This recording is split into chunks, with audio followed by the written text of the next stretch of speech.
আসল নয়, বিশ্বকাপে খেলেছিল নকল মেসি। বিশ্বকাপ জিততে নকল মেসির সাহায্য নিয়েছিল আর্জেন্টিনা। মাঠে গোল করা থেকে শুরু করে উদযাপন সবটাই করেছে নকল মেসি। এবার এমনই অভিযোগ আনলেন উরুগুয়ের এক এলিয়েন গবেষক। শুধু মেসি নয়, তাদের সন্দেহের তীর ডি মারিয়ার দিকেও। বিশ্বকাপ জিততে নাকি একাধিক ক্লোন করা খেলোয়াড়ের আশ্রয় নিয়েছে আর্জেন্টিনা।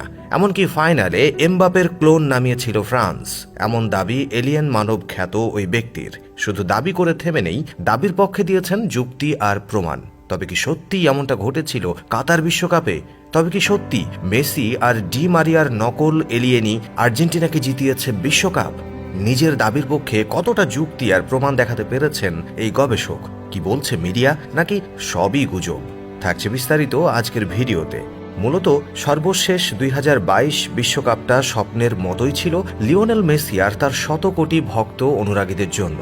34 বছরের অপেক্ষা সরিয়ে আর্জেন্টিনাকে বিশ্বকাপ জিতিয়েছেন তিনি। শুধু আর্জেন্টিনায় নয়, মেসির হাতে বিশ্বকাপ দেখার জন্য অপেক্ষায় ছিল পুরো ফুটবল বিশ্ব।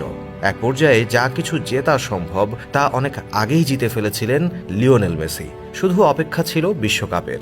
এই এক বিশ্বকাপ জয়কে কেন্দ্র করে কত হতাশার মধ্যেই না পড়তে হয়েছে মেসিকে। তবে এই বিশ্বকাপের মাঠে পানি ঢেলে দিলেন এক উরুগুয়ের বিজ্ঞানী। এলিয়েন নিয়ে গবেষণা করা এবং স্বশিক্ষিত পেঁচো গঞ্জালেজ দাবি করেছেন মেসি নয়, বিশ্বকাপ খেলেছেন মেসির নকল এলিয়েন। শুধু মেসি নয়, বিশ্বকাপ জিততে ডি মারিয়ার নকলও ব্যবহার করেছে আর্জেন্টিনা। তবে সে দাবি করে চুপ থাকেননি, তার বিপক্ষে দিয়েছেন যুক্তি প্রমাণ। তার দাবি 2022 বিশ্বকাপ আর্জেন্টিনাকে জিততে হতো, আর সেটাই পূরণ করতে দলে একাধিক নকল খেলোয়াড় ব্যবহার করছে আর্জেন্টিনা। বিশ্বকাপ ফাইনালে গোল করা দুই ফুটবলার মেসি ও ডি মারিয়াও নাকি ছিল নকল। সেটা তিনি কিভাবে বুঝতে পেরেছেন তা জিজ্ঞাসা করায় তিনি উত্তর দেন, মেসির কান উপরের দিকে খাড়া, কিন্তু বিশ্বকাপের মেসির কান ছিল গোল। তবে নকল মেসি মাঠে খেললে আসল মেসি কি করছিল প্রশ্ন করায় কোনো উত্তর দেননি তিনি। আর্জেন্টিনাকে 2022-এর বিশ্বকাপটা কেন জিততে হতো, এর উত্তরটা ছিল আরও বিচিত্র। তার ভাষ্যমতে 2024 সালে আর্জেন্টিনায় পুরো বিশ্ব আশ্রয় নেবে এবং কোটি কোটি মানুষ সেখানে থাকতে আসবে। উরুগুয়ের এই এলিয়েন মানব পেঁচো গঞ্জালেজের দাবি, মেসি ও ডি মারিয়ার নকলগুলো একই গ্রুপের সদস্য, যাদের ক্লাস 1 বলে ডাকা হয়। খেলাধুলায় এখন তাদের প্রচুর ব্যবহার রয়েছে, কারণ অন্যদের তুলনায় তাদের গতি অনেক বেশি। শুধু আর্জেন্টিনায় যে নকল ব্যবহার করেছে তাও কিন্তু নয়। মাঠে হ্যাট্রিক করা ও টুর্নামেন্টের সর্বোচ্চ গোল স্কোরার কিলিয়ান এমবাপেরও নাকি নকল রেপ্লিকা খেলেছে বিশ্বকাপে।